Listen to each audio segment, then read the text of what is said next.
এখনো আমরা সরকারে যাই নাই।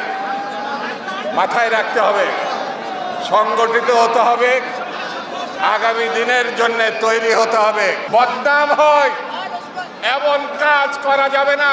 আমাদের নেত্রী প্রায় ৬টি বছর জেলখানায় ছিলেন, সেই কারণে ধৈর্য ধরতে হবে। বদনাম হয় এমন কাজ করা যাবে না। যদি কেউ করে, আমাদের নেতা জনাব তারেক রহমান স্পষ্ট করে বলেছেন তাকে ধরে পুলিশে দিতে হবে। পার্টিকে দুর্নামের ভাগীদার করানোর জন্যে যারা এইরকম শয়তানি করবে, এইরকম দুষ্কর্ম করবে, পার্টি তাদেরকে মার্জনা করবে না। করবে করবে করবে আজকে এখন আমরা মিছিল করব। এখনো আমরা সরকারে যাই নাই।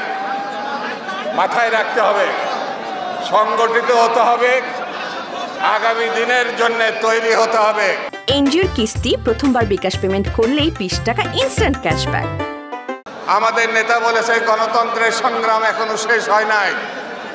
যেদিন ভোট হবে, ভোটের মধ্য দিয়ে মানুষ ভোট দিতে পারবে, তার পছন্দের প্রার্থীকে তার পক্ষে ভোট দিতে পারবে, সেই দিন আমরা বুঝবো দেশে গণতন্ত্রের সুবাতাস বইবে। সেই দিন ভালো কথা বলবেন। আজকে আপনাদেরকে আমি ধন্যবাদ জানাই।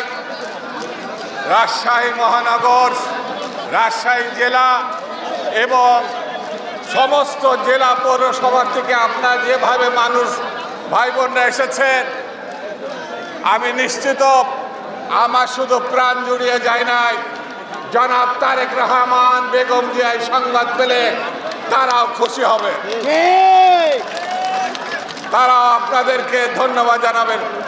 একসময় আওয়ামী লীগ বলতো বিএনপির নেতাকে, আমরা যদি আজকে বলি আওয়ামী লীগের নেতাকে, আওয়ামী লীগের কোনো নেতা খুঁজে পাওয়া যাচ্ছে না। সেই জন্য বন্ধুরা, আমি বেশি বক্তৃতা করব না। কাজে কাজ রেখে, কুকুরকে মুখ রেখে ঐক্যবদ্ধ থাকতে হবে। আগামী দিন যাতে বিএনপির পতাকা আমরা সারা বিশ্বে তুলে ধরতে পারি।